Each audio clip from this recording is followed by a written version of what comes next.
In a dark room full of doors, a little dragon tries to run away. An old man comes after it to catch it, but when he turns around, he discovers another man locking the door to trap him there. The old man tosses a ball of magic at the guy, but nothing happens. Many years later, it's a normal morning in London, but Paul is already having trouble. He oversleeps, his shoelaces break, the toaster is damaged, and he has to rush all the way to the place where he'll be having a job interview. On his way there, a strange old man called Monty cuts into chit-chat, swearing he used to know Paul some time ago. Paul doesn't recognize him and ignores him for now, hurrying to get in line. At that moment, a small dog steals Paul's scarf, so he has to chase him down an alley. Suddenly he doesn't see the dog anymore, but there's a door that says applicants, so he decides to enter. Inside a room filled with weird stuff, he finds a woman named Sophie, who seems to also be waiting for the interview while watching TV. Paul sits next to her and fails to make conversation, so he watches the TV as well to discover he missed the intro to the company. He still doesn't know what the job is, only that the company is called Wells & Co. The brochure on the table isn't helpful either and only says feeling lucky. Suddenly, laughter echoes through the room, and Mr. Tanner comes in. He dismisses another applicant before telling Paul to follow him, somehow knowing his name without asking. They take the stairs to the main office, where the boss Wells is waiting with the other members of the board, Van Spey, Judy, and Casimir. They make him a bunch of strange questions and Paul answers the best he can, but he never stops feeling confused and awkward. He's also distracted by the cracks on the wallpaper, which he thinks looks like a map of London. The others can't see it, but Wells is impressed. Unfortunately, Tanner sends him away, saying they've heard enough. When Paul leaves the building, he finds the dog holding his scarf, almost as if the animal had been waiting. Moments later, Paul gets home and is upset to hear his roommate is moving out and an argument ensues since Paul can't pay the rent alone. Suddenly a strange claw pushes a letter through the mail slot and Paul rushes to grab it, shocked to see it comes from Wells when he never gave them his address. Even more surprising is the letter saying Paul has passed the interview, which makes him celebrate. The next day, Paul goes to work with a very positive attitude. The receptionist Rosie won't tell him what the job is about either, and after gifting him a mug, she calls for Tanner, who picks up Paul and takes him through different areas in the building as he explains they're a law firm and that computers aren't allowed in here. When they reach an area that is being fixed, Tanner weirdly gets worried about a stapler on the floor and makes Paul carefully walk around it, telling him not to panic. They continue to make their way through many weird offices, like one with a giant map and lots of telephones where Paul thinks he sees Monty. They also go through one with lots of typewriters and another one with a bunch of tubes, but Paul can't tell what they're doing and Tanner won't answer his questions. Eventually Tanner takes Paul to the innermost office, where Sophie is also waiting. The two of them are now in turns, and Tanner promises someone will bring them chores before leaving. Because of his nervousness, Paul keeps talking non-stop, but he's very awkward and Sophie isn't impressed. Suddenly a strange creature runs in the shadows, startling Paul out of his seat. He comes closer for a better look, he only sees a regular mouse. At that moment Rosie shows up and leaves them a bunch of maps, saying they must circle the locations containing bauxite deposits. Paul doesn't know what he is doing, but he still spends the whole morning with Sophie inspecting the maps. The duo pauses for lunchtime, and on their way downstairs, Sophie says she wants to have coffee, which is weird because moments ago she said she didn't like it. Then they bump into Judy, who brings them to a park. Suddenly, a sewer lid opens and a canister is thrown out, which Judy immediately picks up. Then she explains that the lady on the bench is reading Atonement, and when she reads about the character jumping into the fountain, Sophie needs to signal to her. Sophie can't help but ask how she can know where she's at in the book, so Judy tells her to stand in the bushes while she watches from afar. Sophie concentrates and to her shock, she finds herself seeing what the woman sees. As soon as the reader reaches the right part of the book, Sophie makes the signal, and Judy moves her finger, causing the man sitting by the fountain to suddenly fall into the water. The lady on the bench hurries over to check and a romantic relationship soon begins. Judy praises Sophie for doing a good job, explaining that the man's parents had spent a lot of money to arrange for their son to marry the lady on the bench, but doing this way makes them believe it was destiny. A confused Paul asks what's going on, and Judy explains that Sophie is a seer, meaning she has mind powers. Then Judy finally explains exactly what the company does. It turns out that most of Wells' employees are capable of magic. They're practical wizards who use their magic to serve the clients for money. Although Sophie's an intern, she already is on a completely different level from Paul, and Judy only takes Sophie with her. Paul returns to the attic office and has a sandwich while looking at the maps. When he moves his hand to brush off the breadcrumbs, he feels a strange sensation in his palm. Curious, he begins moving his hand above the map, feeling the weird sensation and realizing changes are happening on the paper. At that moment, Wells enters the office and tells Paul to look straight ahead while continuing to feel the map with his palm. A current suddenly hits Paul's fingers, pointing to the location containing bauxite deposits. It seems that Paul also has supernatural abilities that allow him to detect where certain objects are located. Excited about this turn of events, Wells takes Paul to his own office while crossing a room full of printers. He explains that the company is critically fighting for its survival and they need a diviner to help everyone get back on track. Wells thinks Paul could be that diviner. At the office, Tanner is waiting for them, and to get Paul on his side, Wells brings up Paul's irresponsible father, saying he totally understands how it feels. Wells' own father, the original company founder, forced his son to sign a contract selling his soul to control him forever. Wells understands Paul wants to prove himself, so he gives him an important job. Paul must find a portable door, but he can't tell anybody about this mission. Paul accepts, but before he can ask for clues or details, he's kicked out. Then Paul decides to search for the door in the company building floor by floor, touching every wall, window, and door to no avail. He's suddenly interrupted by Van Spey, whose magic hair moves on its own while she speaks. She chit-chats and comes across as very friendly, but when she mentions illegal magic, her hair spells beware. After Paul leaves, the door nearby camouflages into a wall. Later at home, Paul tries to sleep only to suddenly be awakened by Casimir. His ability consists of controlling dreams, which means this isn't actually real. He wants to know why Wells hired Paul, but Paul keeps the secret as promised. Annoyed, Casimir uses magic to start bending Paul's leg, to make his teeth fall out, and his ears to grow enormous. Although this is a dream, Paul's still terrified and can't help telling him the truth.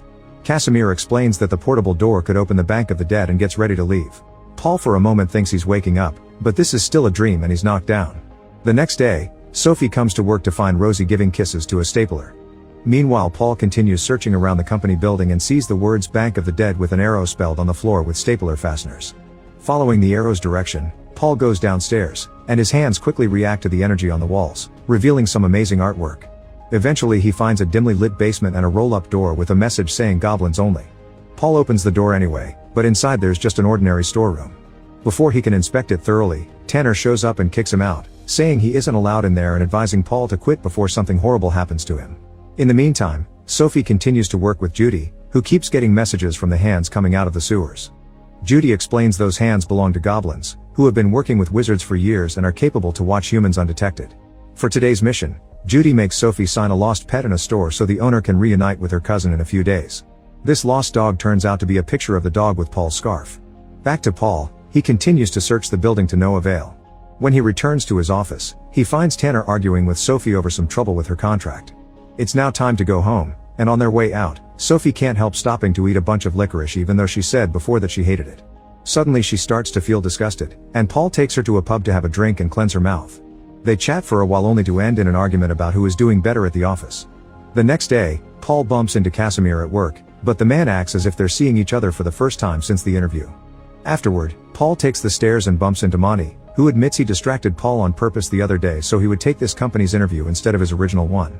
Monty doesn't want to let Paul pass, but the boy insists until he can return to the mysterious room he saw yesterday. Following the sensations on his hand, Paul discovers that the things inside are an illusion and he immediately crosses it, entering a different room filled with strange specimens and miscellaneous magic items. After playing around for a while, Paul finds a stapler on the floor and when he tries to touch it, he's pushed back. Using his powers, Paul tries again and discovers the spirit of a goblin inside the stapler. The creature points him in a specific direction before disappearing, and Paul concentrates his power on his hands, which finally allows him to bring the portable door out of hiding.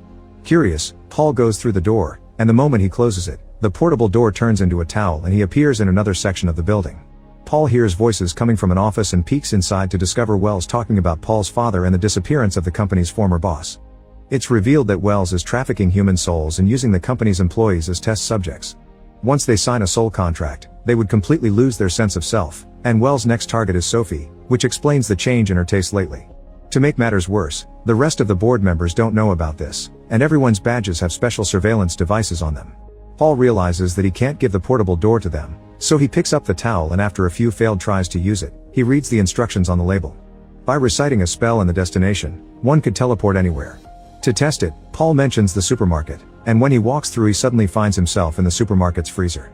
Ignoring the weird looks he gets, Paul picks up the towel and returns to the company, where he bumps into Van Spey. She reminds him to come to her if he knows anything, but he ignores her and runs to his office. Once there, he immediately tears off Sophie's badge and throws it away as he explains what's going on. Then he takes the towel out to prove his story. Paul mutters the spell to open the door, only to find himself in a strange space with countless portable doors on every surface. Sophie hears someone there asking for help, but Paul quickly pulls her out and rereads the label to learn he must state the destination before opening the door. He tries again and this time they manage to successfully make it to Paul's apartment. Sophie is excited by the possibilities behind such power and immediately begins dragging Paul to visit places all over the world. They go to Egypt and Alaska, surf in Jamaica, and even witness the aurora borealis. They still show up for work, and Sophie sees how the cousins reunite at the shop, making her proud that she's using her abilities for good. But whenever nobody is looking or they have breaks, they keep on traveling, and the more they spend time together the more they bond and grow closer. One afternoon, Paul tells Sophie he likes her at the beach. Sophie thinks she likes him too, but she had signed a soul contract, and she can't be sure if her feelings for Paul are genuine. Therefore, they agree to find and destroy the contract. The duo returns to the company through the portable door, and Paul barely manages to hide the towel right before Tanner walks in. However, he notices their clothes and the sand on the ground, quickly understanding what's happening. He demands Paul to return the door and leave the company forever if he doesn't want serious consequences. Then he leaves. Paul and Sophie start arguing over what to do and agree to come back later for her contract. After nightfall, the duo secretly sneaks back into the company building, but the portable door isn't capable of taking them to Wells' office and instead drops them in a printer room. The printers are operating on their own, printing contracts for gym memberships, rental agreements, and more. It turns out Wells has secretly added soul agreements to these everyday contracts in order to make people unwittingly accept to sell their souls. Then they hear some noises, and after seeing a stapler on the floor, they follow the noises and moving shadows into the map room, where papers are flying and small fires are burning. There's some creature in the shadows eating a pizza, so a scared Paul opens the portable door to try to go to Wells' office again, but the door sends them to a dark basement with Bank of the Dead marked on the floor. After finding a contract that confirms they're stealing souls, the duo begins hearing noises again and decides to leave through a very creepy tunnel. At the end of this tunnel, they stumble upon a group of goblins. Panicking, they run away and end up behind the goblins' only door, where Tanner suddenly shows up. It turns out he's a shape-shifting goblin and the leader of the goblin clan. As he scolds them for not listening to his warnings, Wells shows up as well. Wells orders Tanner and his goblins to get lost, but Tanner refuses, claiming that without the goblins' assistance, the wizards are useless. An argument ensues, and Wells uses his magic to transform a bunch of goblins into office supplies. Paul and Sophie take the opportunity to open the portable door to escape, however they overlooked a rule: whoever closes the door owns it, and as a result, Wells jumps on it to reclaim control. Now the duo is trapped in the space with all the doors, and suddenly they hear a voice. It's Wells Sr. It's revealed that years ago, Wells lured his father to this place using a baby dragon, trapped him here, and then took over the company. Paul remembers Wells Sr. has a contract that should allow him to control his son. However, the man explains he can't use it because the soul contract must be deposited in the Bank of the Dead for it to take effect. Thinking they still have a chance, Paul begins looking for an exit, but there are doors everywhere. Wells Sr. says he has already tried and that all doors lead to emptiness. However, Paul concentrates on using his powers and after lots of effort, he finally finds the exit.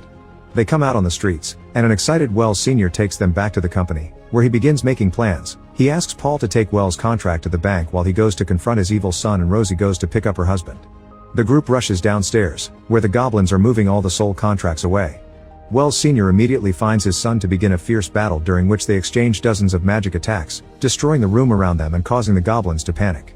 As magic energy flies all over the place, Paul and Sophie try to sneak around to retrieve the door, but Paul is knocked down and captured by a group of goblins. Sophie uses her powers to try to contact Judy for help, however the goblins charge at her. Paul is desperate to save Sophie and fences off the goblins, only to get caught in a net. At that moment, Rosie arrives with a stapler and throws it at Wells Sr., who uses his magic to hit the stapler and reveal a goblin that had been trapped inside. Then Rosie reveals her true form is also a goblin and she rushes to meet with the recently released guy, explaining the two of them are Tanner's parents. While the family has a touching moment, Wells takes the opportunity to launch a surprise attack on his father and traps him again. Paul tries to jump on him, but Wells' magic is fast and hits him away. At that moment the other board members finally arrive at the scene and try to stop Wells, but he keeps them away by threatening to kill his dad. Then he traps Sophie with his magic, asking Paul to hand over his soul contract in exchange for her life. Suddenly Sophie telepathically communicates with Paul, telling him that he could use his powers to create portal doors from zero. Paul concentrates and reaches out his hand, causing several doors to appear in front of him. He summons one of them under his feet and jumps right into the death bank, where he immediately hands Wells' soul contract to an employee as he asks for a special trade. The moment the employee retrieves the signer's soul, Wells' powers immediately disappear, which allowed Wells Sr. to trap his evil son with magic while Sophie takes back the towel to open the door to the dark room. Then Wells Sr. locks his son inside as payback for what he went through the last few years. Afterward, Wells Sr. tears off the towel's usage instructions, saying that the door would never open again. Sophie is worried about Paul, but he comes back with his own powers, and he hands Sophie her own contract, which he got in exchange for Wells. As everyone celebrates, the duo finally kisses. Then Paul grabs the towel and tosses it inside a laundry truck so nobody can gain access to it again. In the end, the board has a meeting with Sophie and Paul to offer them permanent jobs. They both accept, and using her telepathy, Sophie tells Paul that her feelings are real, so they hold hands. Meanwhile, the towel makes it to a hotel, where a maid accidentally says the spell.